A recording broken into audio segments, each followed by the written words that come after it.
Hello class, welcome to our lesson today dealing with section 6.5. This deals with what's known as the central limit theorem. As we're going through today's lesson, it should be pretty similar to what we've been doing in the past with finding z-scores and finding probabilities. There's one twist that adds in with the central limit theorem, so let's go ahead and get started with that idea. The idea of the central limit theorem is no matter what the distribution is, if we have a large enough sample, the means of all of those samples will approach a normal distribution as you continue to grow in the sample size. Up until this moment, we've always said, well, what's the probability that a person does something, or a person's probability? So it's always been one person that we're looking at. But if the sample size is large enough, then we can approximate it as any distribution is a normal distribution. And so when you're looking at these situations, what you want to deal with is the fact that, well, how big does the sample size have to be? What situations am I looking at to be successful? So here are the guidelines. There's a few different versions. So when a population, it doesn't matter the distribution, but if n is greater than 30, okay, and there's some reasonings behind that mathematically, but your rule of thumb is if the sample size, if n is greater than 30, then the means have approximately a normal distribution. The mean is still mu, so that doesn't change anything, but the standard deviation is now sigma divided by root n. We've technically been doing this the whole time, it's just we were dividing by root 1, so it didn't do anything. This allows us to solve a lot of issues with probability and statistics because we can take any situation and apply the z-score idea and the z-score formulas as long as n is greater than 30. If n is less than 30 and they don't say the original population has a normal distribution, then it doesn't matter, we can't do anything with the central limit theorem. So really, the rule of thumb would be if you're collecting data, make sure you collect more than 30 pieces of data, then we'll be good to go. If the n value, the number of people in the sample is less than or equal to 30, and the original population, you're told that it's a normal distribution. So something like that would be like IQ scores and SAT scores. They'll tell you, hey, this population is normally distributed. Then you can use the same formulas. The mean is mu, and the standard deviation is sigma divided by root n. This is just a quick table to say kind of what the population, the sample means, what happens. So you'll see the mean is mu and the standard deviation is sigma. That's for any population. You'll see in your textbook it have like mean, like mu with x bar. That's the mean of all the sample means. That's going to be the same as mu. And then the sample standard deviation of the means is going to be sigma divided by root n. That's also called standard error. So if you're looking things up like the program for StatCrunch or in a question, if it says anything about standard error, that's already divided by the root n, and that's what you would use in your formulas. Okay, so this is a body temperature question. They give you the mean and standard deviation. Find the probability that an individual was their temperature selected less than 100 degrees Fahrenheit. So I would just find the z-score first. So that'd be x minus the mean divided by sigma. Since it's only one person, technically it was divided by root 1 here on the bottom, but that's not going to end up mattering.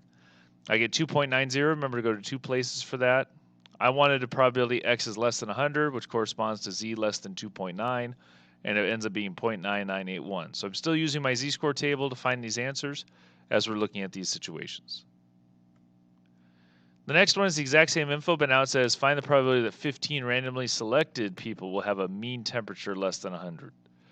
The difference here is it's still x minus the mean divided by, but this piece here is root 62, 0.62 divided by root 15, because n is 15. That's the 15 randomly selected people.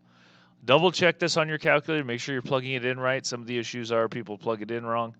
Your z-score should be 11.24. We want z is less than that, which is 0.9999, which makes sense. This is looking at one person's temperature being less than 100, which is pretty likely, okay, to be the case.